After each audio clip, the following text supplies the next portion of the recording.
presenter of the late afternoon session is Layssi from McGill. Without further ado, comment.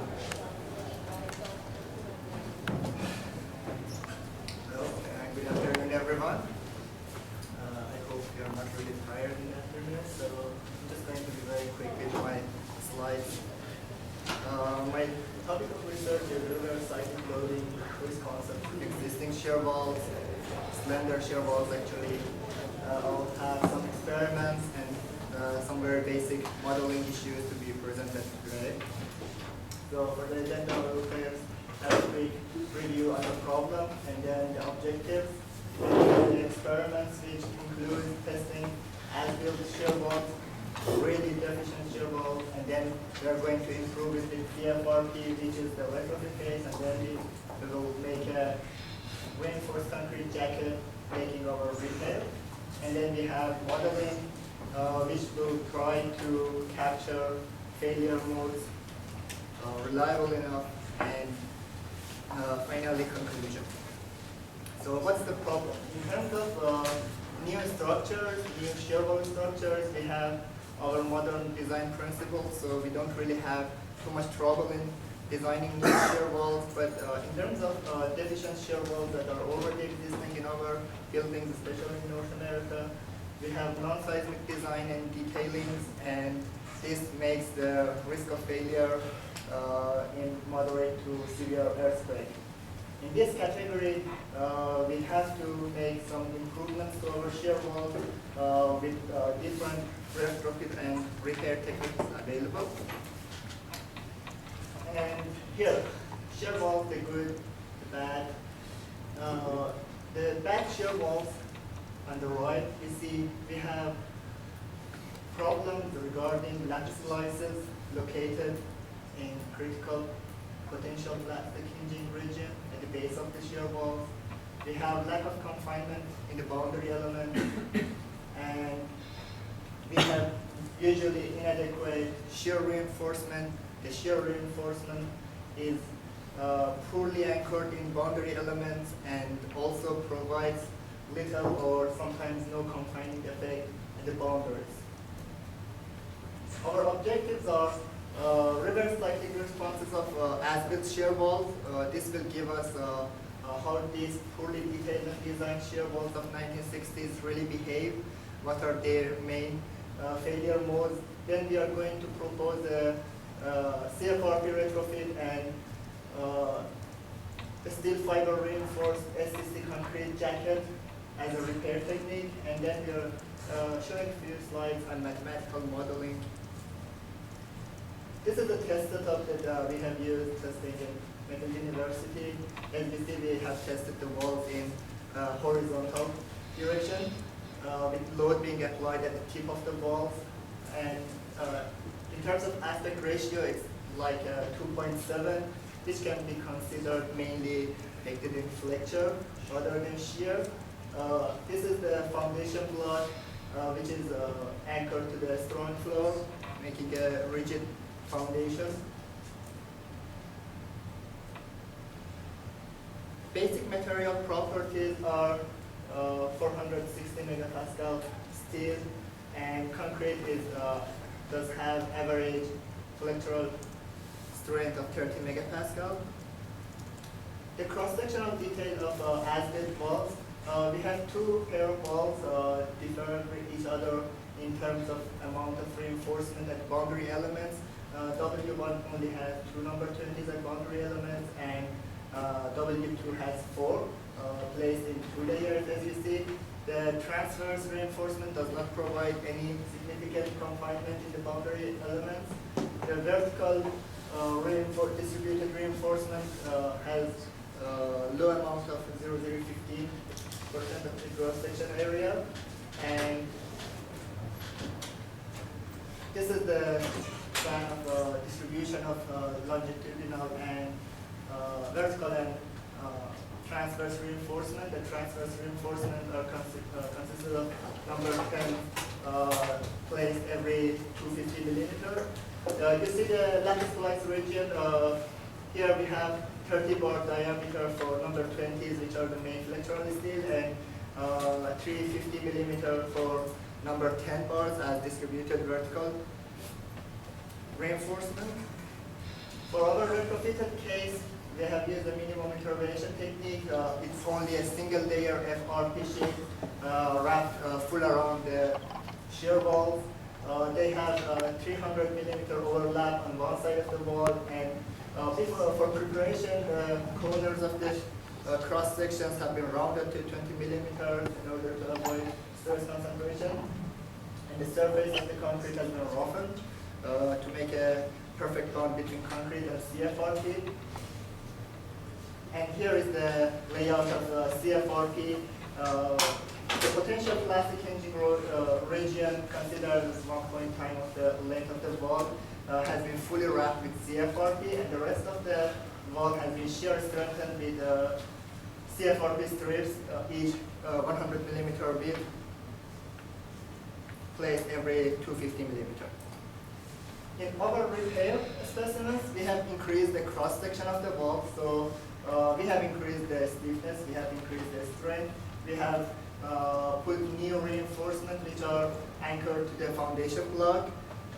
They're headed reinforcement actually, and we have added new additional self-compacted concrete combined with the steel fibers to make a very good section. The transverse reinforcement in this new section is really compatible with modern codes.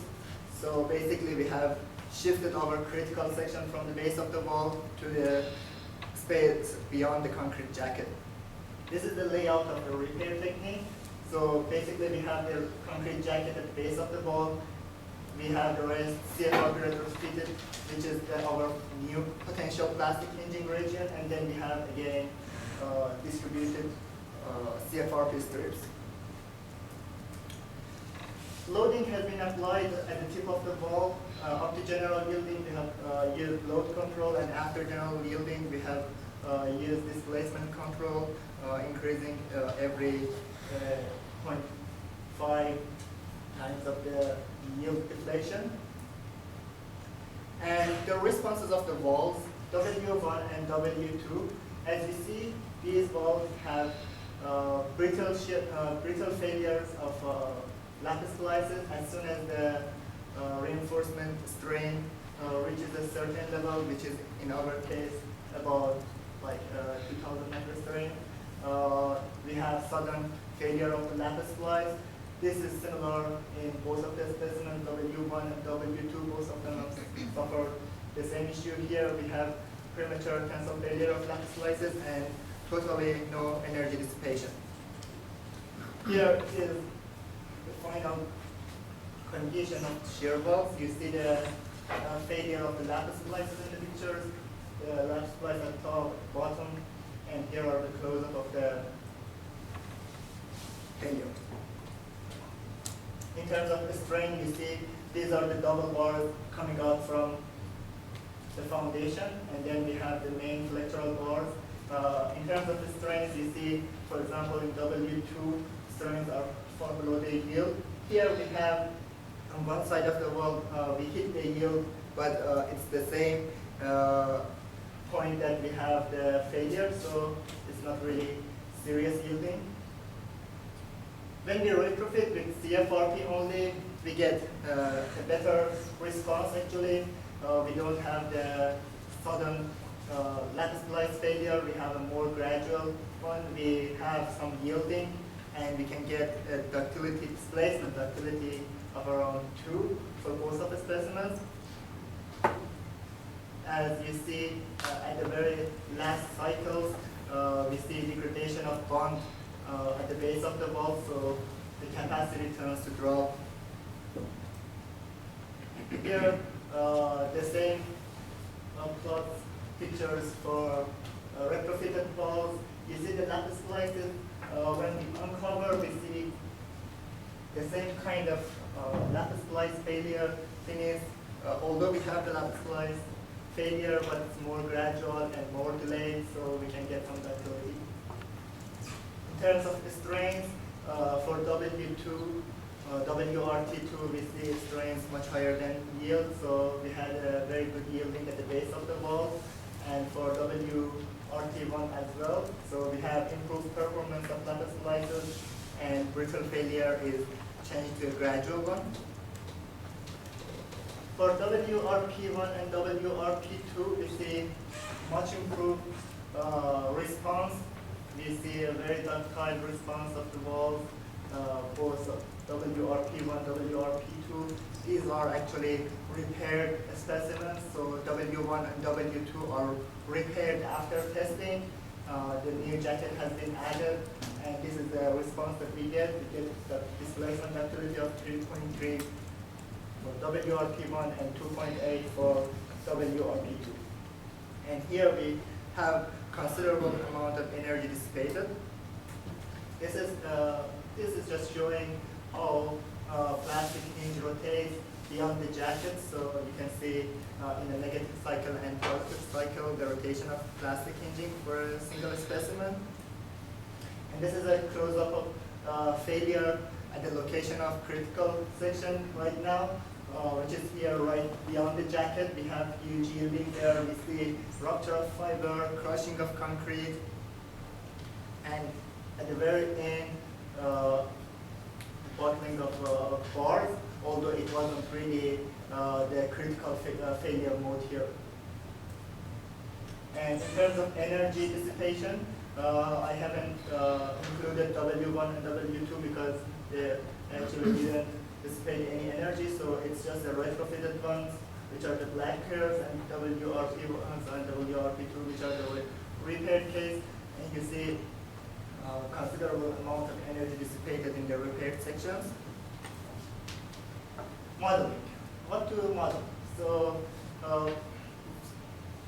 we basically have flexural response of our shear walls. We have shear response. We have the presence of our lattice slice, which is really affecting our response, and we have slip as a matter of strain penetration at the base of the wall. So how we have done this, we have used fiber section elements assigned to displacement-based beam column elements in OpenSys platform. Calibrate materials, we have for steel of use is there is this material, which is a trilinear, and for concrete of use concrete 07. We have actually, as a test, we only have unconfined concrete test, so the confined concrete we have I've just selected from literature.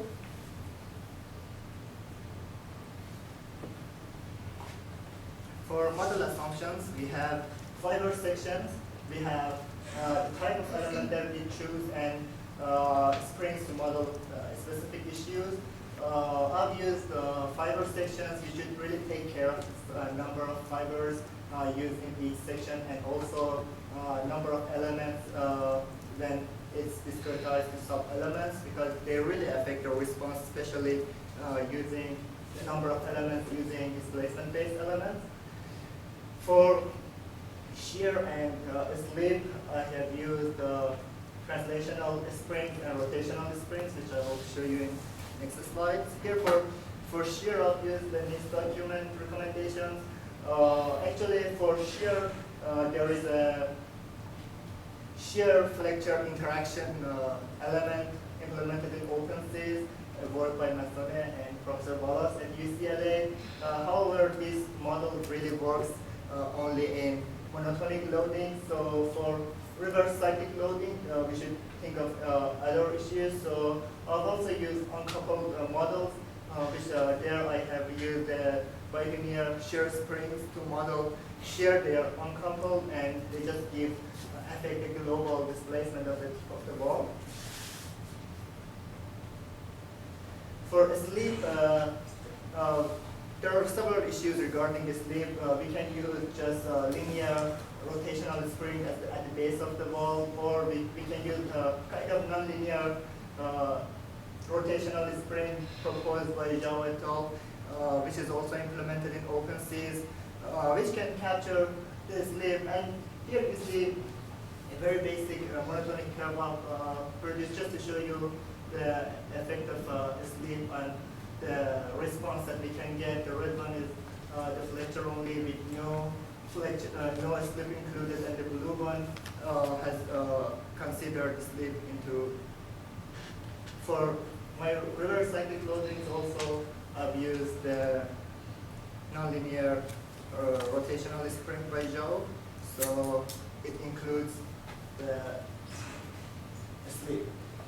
For percents of lap splices, as we see in W1 and W2, we have kind of brittle failures, and recommendation by ASD 41 is just to drop the stress in collectoral steel from FS, which is defined by the formula. As you see, this is the formula proposed in supplement 1 of ASD 41.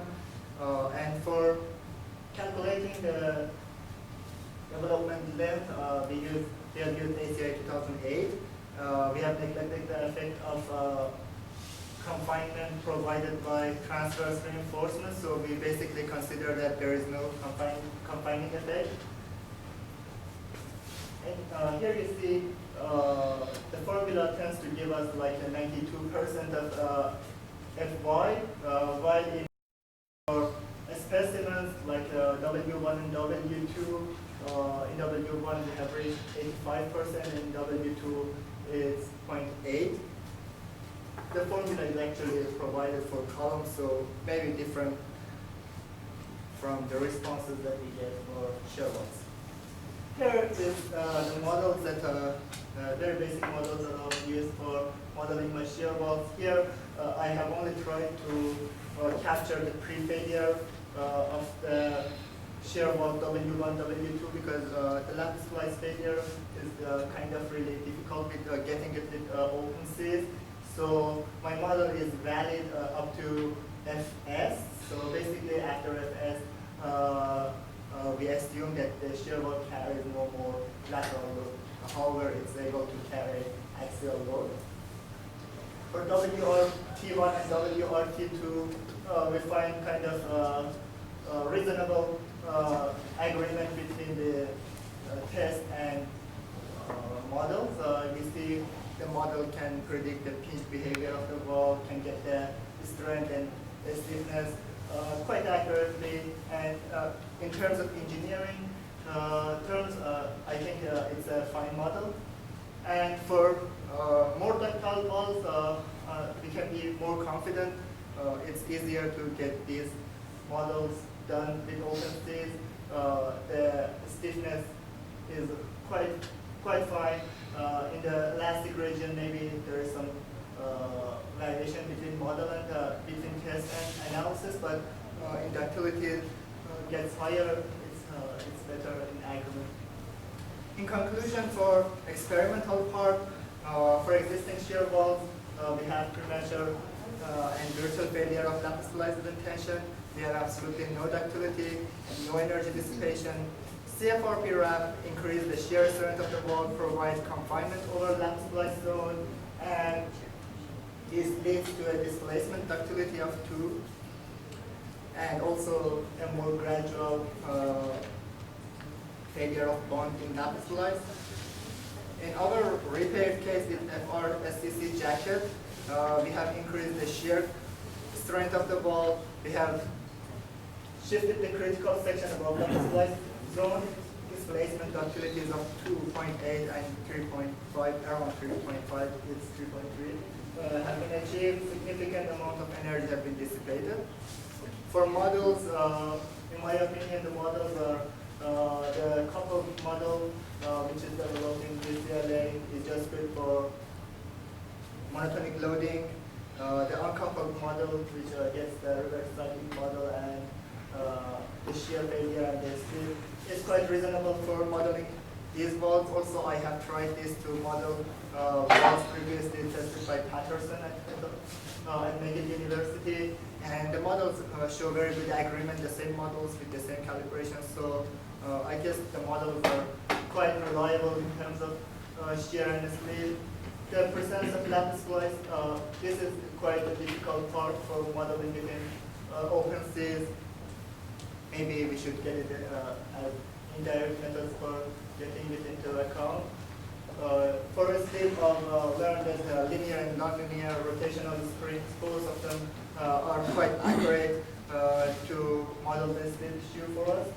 And the agreements in terms of strength is good. It really depends on the number of elements you are choosing for your models. In terms of the stiffness, maybe in the first few cycles they are different, but the rest of the cycles are much better. The pinch response is observed in the models as well. And thank you very much for your attention.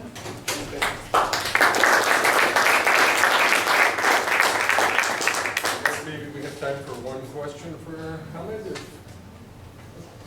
Yeah, I see in the presentation, my understanding is that the test is for control walls and retrofitted walls with FRP and header bars. Yeah. How do you model the FRP?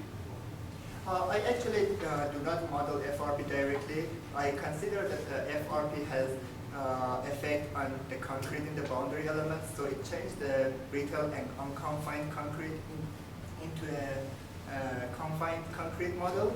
So basically in OpenSys, I have changed the material used for boundary elements from unconfined concrete to confined concrete. This is how I have considered the effect of FRP.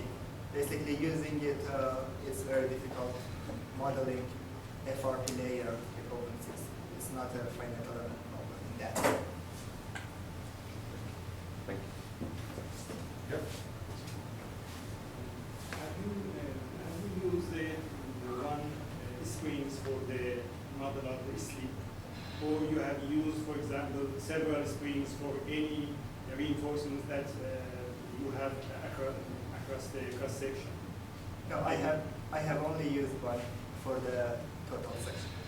So we have some kinds of the screens in the OpenSys, and you can use sleep models for each of the reinforcements, because when you have the different strains across the section, so the bond behavior will be different for individual reinforcement. Yeah. Actually, the model from Zhao, it's defining a zero-length section element, which gets all the, it has the same sectional properties as the rest of the wall. So it's only differed in terms of materials that you are defining for steel, which gets the strain penetration. So basically, it's the same issue that you are saying. If you use only linear rotational spring at the base, it's only one for all of the section. But if we use the zero-length section element, it gets for everywhere you have reinforcement, it's going to consider the appropriate slip for that bar. Thank you very much, Hamid.